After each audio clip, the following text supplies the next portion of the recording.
साथियों, 2 दिन पहले हमने देश के महान वैज्ञानिक डॉक्टर के कस्तूरीरंगन जी को खो दिया है। जब भी कस्तूरीरंगन जी से मुलाकात हुई, हम भारत के युवाओं के टैलेंट, आधुनिक शिक्षा, स्पेस साइंस ऐसे विषयों पर काफी चर्चा करते थे।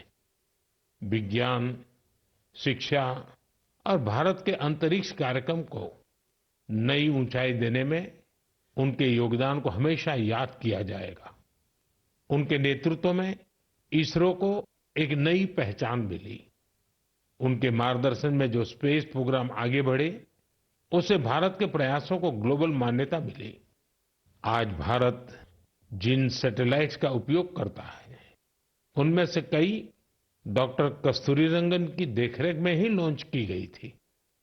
उनके व्यक्तित्व की एक और बात बहुत खास थी, जिससे युवा पीढ़ी उनसे सीख सकती है।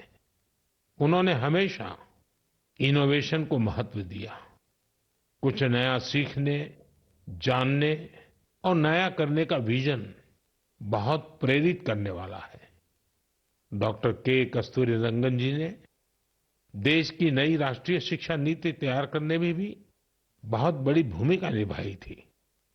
डॉक्टर कस्तूरीरंगन 21वीं सदी की आधुनिक जरूरतों के मुताबिक फॉरवर्ड लुकिंग एजुकेशन का विचार लेकर आए थे। देश की निस्वार्थ सेवा और राष्ट्र निर्माण में उनके योगदान को हमेशा याद किया जाएगा। मैं डॉक्टर के कस्तूरीरंगन जी को विनम्र भाव से श्रद्धांजलि अर्पित करता हूं। मेरे प्यारे देशवासियों, इसी महीने अप्रैल में आर्यभट्ट सैटेलाइट की लॉन्चिंग के 50 वर्ष पूरे हुए हैं। आज जब हम पीछे मुड़कर देखते हैं, 50 वर्षों की इस यात्रा को याद करते हैं, तो लगता है हमने कितनी लंबी दूरी तय की है। अंतरिक्ष में भारत के सपनों की ये उड़ान एक समय केवल हौसलों से शुरू हुई थी। राष्ट्र के लिए कुछ कर गुजरने का जज्बा पाले कुछ युवा वैज्ञानिक, उनके पास न तो आज जैसे आधुनिक संसाधन थे, न ही दुनिया की टेक्नोलॉजी तक वैसी पहुंच थी। अगर कुछ था तो वो था प्रतिभा, लगन, मेहनत और देश के लिए कुछ करने का जज्बा। बैलगाड़ियों और साइकिलों पर क्रिटिकल इक्विपमेंट को खुद लेकर जाते हमारे वैज्ञानिकों की तस्वीरों को आपने भी देखा होगा। उसी लगन और राष्ट्र सेवा की भावना का नतीजा है कि आज इतना कुछ बदल गया है। आज भारत एक ग्लोबल स्पेस पावर बन चुका है।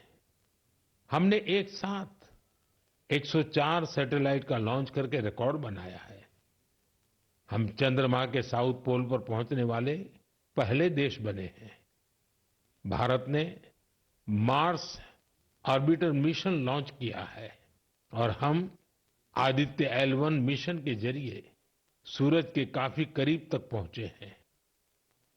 आज भारत पूरी दुनिया में सबसे ज्यादा कॉस्ट इफेक्टिव लेकिन सक्सेसफुल स्पेस प्रोग्राम का नेतृत्व कर रहा है। दुनिया के कई देश अपनी सैटेलाइट्स और स्पेस मिशन के लिए इसरो की मदद लेते हैं।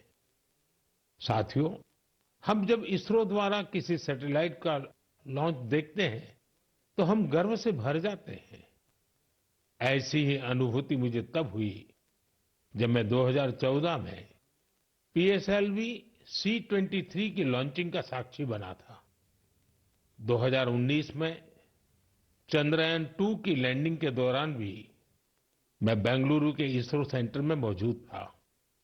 उस समय चंद्रयान को वो अपेक्षित सफलता नहीं मिली थी।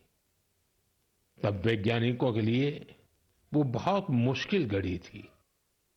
लेकिन मैं अपनी आंखों से वैज्ञानिकों के धैर्य और कुछ कर गुजरने का जज्बा भी देख रहा था। और कुछ साल बाद पूरी दुनिया ने भी देखा कैसे उन्हीं वैज्ञानिकों ने चंद्रयान-3 को सफल करके दिखाया। साथियों, अब भारत ने अपने स्पेस सेक्टर को प्राइवेट सेक्टर के लिए भी ओपन कर दिया है। आज बहुत से युवा स्पेस स्टार्टअप में नए झंडे लहरा रहे हैं।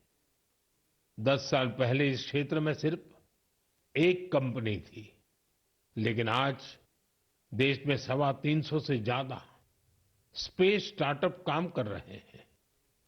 आने वाला समय स्पेस में बहुत सारी नई संभावनाएं लेकर आ रहा है। भारत नई ऊंचाइयों को छूने वाला है। देश गगनयान, स्पेडेक्स और चंद्रयान-4 जैसे कई अहम मिशन की तैयारियों में जुटा है। हम वीनस ऑर्बिटर मिशन और मार्स लैंडर मिशन पर भी काम कर रहे हैं। हमारे स्पेस साइंटिस्ट्स अपने इनोवेशन से देशवासियों को नए गर्व से भरने वाले हैं।